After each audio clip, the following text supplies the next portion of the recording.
All right, strap yourselves in because today we're diving deep, deep into the world of earthquakes. Yeah, earthquakes.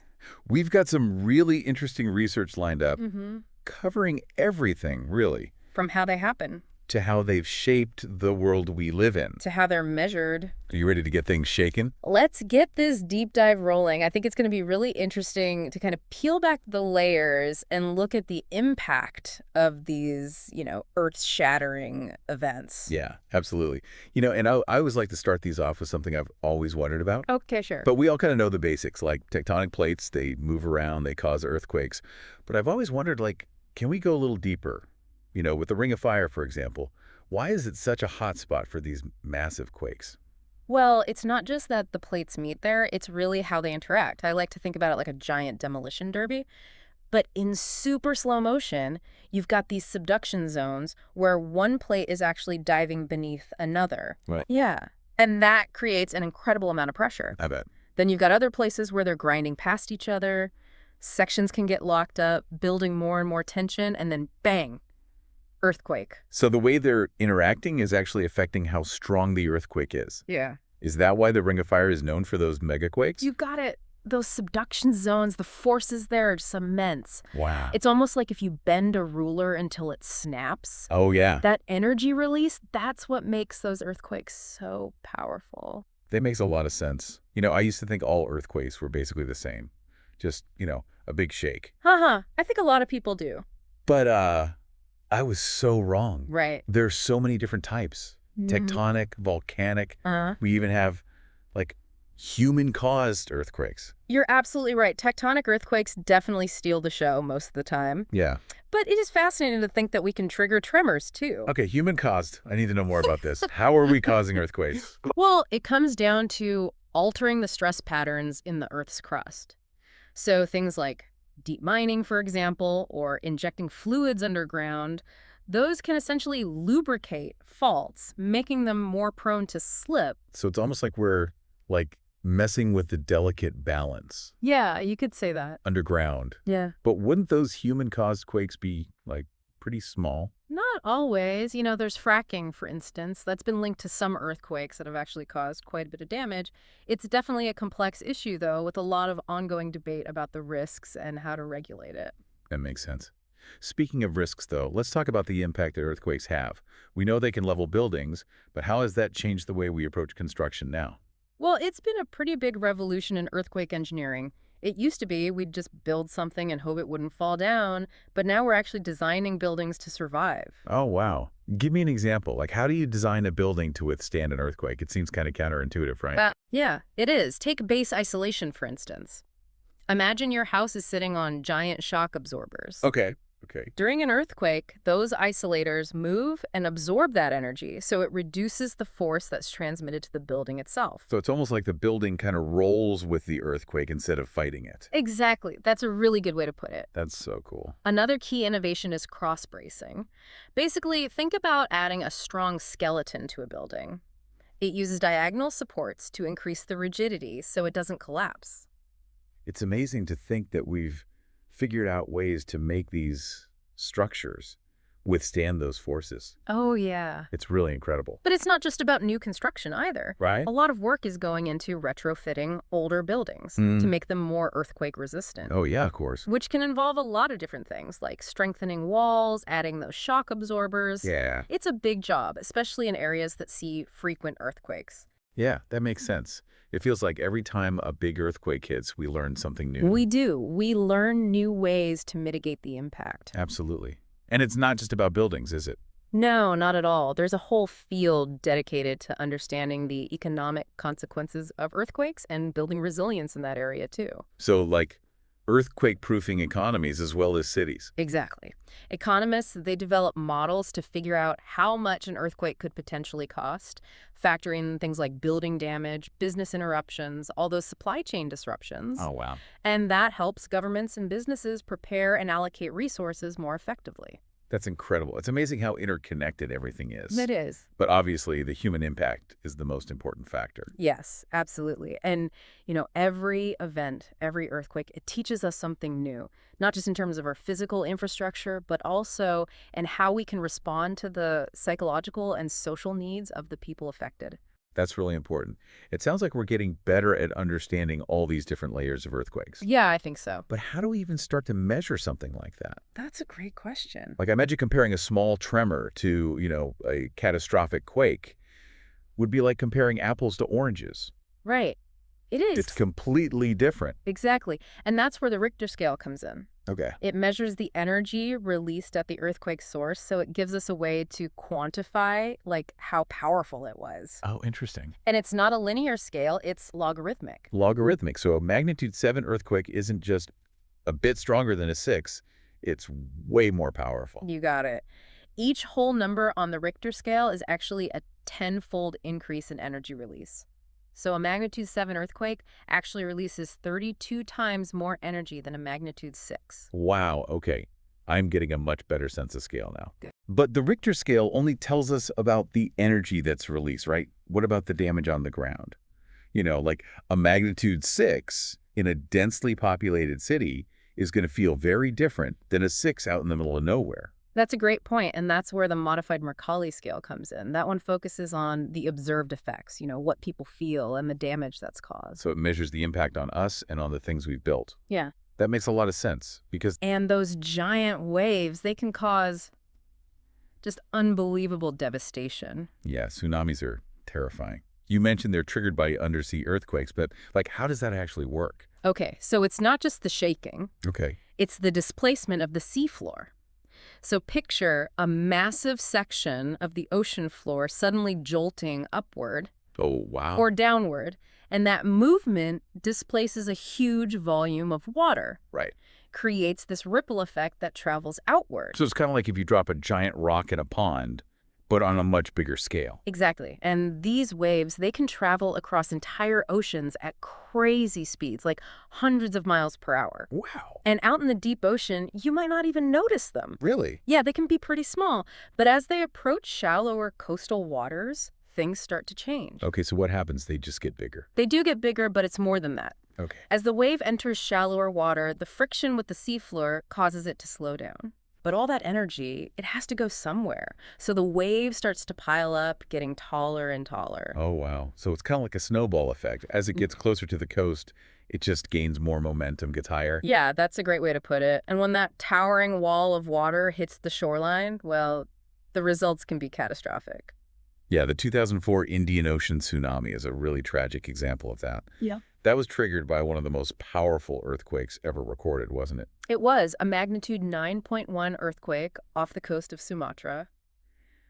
The tsunami that followed, it devastated coastlines all across the Indian Ocean. It caused so much loss of life and just incredible destruction. It's hard to even imagine. That event really showed just how crucial tsunami warning systems are. Yeah, absolutely. Are we making progress in that area? Oh, definitely. There have been some huge advancements in tsunami detection and warning systems since 2004. Oh, good. We now have this network of buoys and sensors that can actually detect those pressure changes in the ocean that tsunamis cause. So we can basically give coastal communities a heads up, like, hey, a giant wave is coming. Exactly. And these warning systems, they've been really effective in saving lives. But, there's always room for improvement. Scientists are always trying to refine the systems, make them more accurate, and give people more time to evacuate.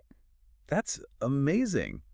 It's really incredible how technology can help us lessen the impact of these natural disasters. Yeah. But what about actually predicting earthquakes? I've always heard it's basically impossible. It is a really tough one. Earthquake prediction, it's like the holy grail of seismology. We can identify areas that are at high risk and we can estimate probabilities. Okay. But saying exactly when and where an earthquake will hit and how strong it will be, that's still a huge challenge. So no magic earthquake crystal ball just yet. Not yet, haha.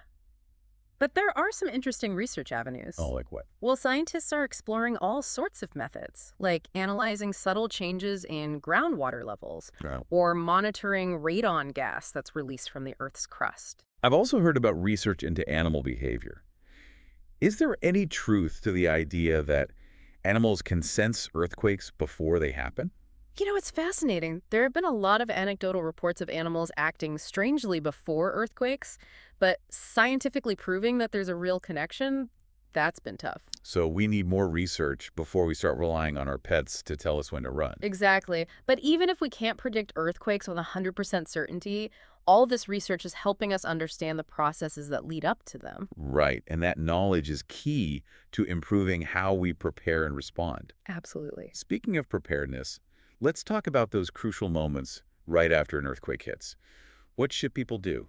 Those first few minutes can be chaotic. It's really important to have a plan. Yeah, for sure. Your safety is the top priority, so check yourself for injuries and check on anyone around you. If you're in a damaged building, get out carefully.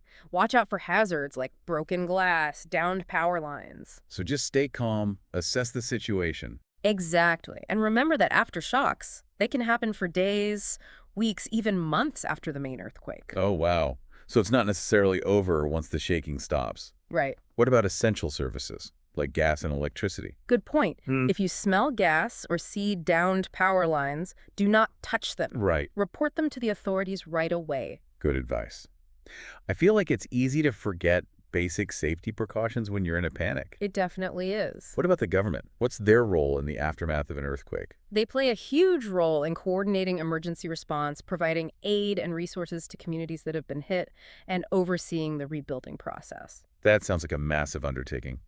What are some of the biggest challenges in recovering from an earthquake? Well, the sheer scale of the damage can be overwhelming. Earthquakes can affect huge areas, Right. damaging infrastructure, homes, businesses. It's not just about rebuilding what was there, it's about rebuilding in a way that's like stronger, more prepared for the next one. Exactly. And that requires really careful planning, investment in earthquake-resistant construction, and making sure those building codes are enforced. Yeah, makes sense.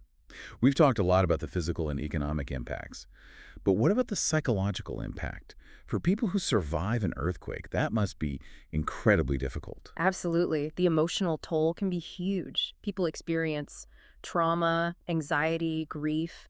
It's so important to provide mental health support, counseling services to those who need it. It's a good reminder that recovery goes beyond just rebuilding the physical structures. Yes, It's definitely. about taking care of the whole community. You're right. And that's where the idea of community resilience comes in. Community resilience. What does that mean when we're talking about earthquakes? Well, it's about fostering a sense of shared responsibility and preparedness within a community. Okay. It's about having strong social networks, clear communication channels, and a culture of helping each other out. So it's not just about being prepared as individuals. Nope. It's about working together. Exactly. Communities that are more connected, more prepared, they tend to do better during and after disasters. That makes a lot of sense.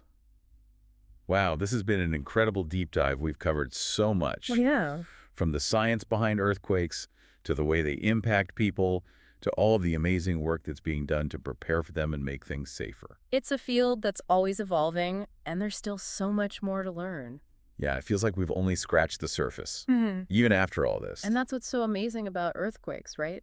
Every single one, it teaches us something new. Yeah, it really is humbling to think that with all our fancy technology, all the science, nature can still throw us a curveball. Yeah, you gotta have a little humility with it. We're never gonna completely control or predict these forces. But that doesn't mean we can't do anything, right? I mean, we've talked about all the amazing work in engineering, early warning systems, community preparedness. You're right, we are constantly pushing the boundaries. Like, take those early warning systems, for example. The fact that we can give people, even if it's just a few seconds, a warning before the shaking starts, that's remarkable. I remember reading about a system in Japan. It automatically slows down bullet trains when it detects an earthquake. Wow. Talk about saving lives. Yeah. And those systems, they're getting better all the time. Oh, yeah, they're always being refined. Yeah. Researchers are using AI now to analyze seismic data in real time. Really? Yeah, making those warnings even faster and more accurate. It's amazing how AI is impacting everything these days. It really is. Even, seismology. Absolutely. But technology can only take us so far, right? We can't forget about the human element. Absolutely. At the end of the day, it's the human actions, the decisions we make, how we come together as communities that really determines how resilient we are. And thinking back to our conversation about community resilience, what are some key takeaways for our listeners? What can they do to be more prepared for an earthquake? I think first and foremost, it's awareness. Understanding the risks where you live, knowing what to do during an earthquake, Right. having a plan for your family. It's funny, I remember those earthquake drills we did in school. They seem kind of silly at the time, Yeah, I know what you mean. but they're so important. They are. Practicing drop, cover, and hold on until it becomes second nature. That can be crucial when those first few seconds of shaking hit. Absolutely. What about emergency kits? My grandma always had one, stocked with food, water, first aid kit, the essentials. Those are so important. Think about what you would need to survive for at least 72 hours without power or water. You need food, water, medication, flashlight, a whistle to signal for help if you need it. Yeah, good point. It's not just the physical stuff either, right? Yeah. Having that support network, knowing your neighbors, being part of a community that's there for each other, that's huge. You're absolutely right. When a crisis hits, it's often our communities that provide that immediate support. Building those connections now, it can make all the difference in the world when a disaster strikes. This has been such a fascinating deep dive. I feel like I've gained a whole new understanding of how powerful earthquakes are and all the amazing ways people are working to understand them and prepare for them. It really makes you realize that nature can be unpredictable, Yeah. awe-inspiring too, but we're capable of amazing things, adapting, innovating, building a more resilient future. So as we wrap up this episode, what's one final thought you want to leave with our listeners? I would say stay curious, stay informed, and stay connected. Because knowledge, preparedness, and community, those are our strongest allies in facing whatever challenges this dynamic planet throws at us. Well said. Thank you so much for taking us on this incredible journey into the world of earthquakes. It's been my pleasure. And to all our listeners, thank you for joining us for this deep dive. Yes, thank you. We'll catch you next time for another fascinating exploration.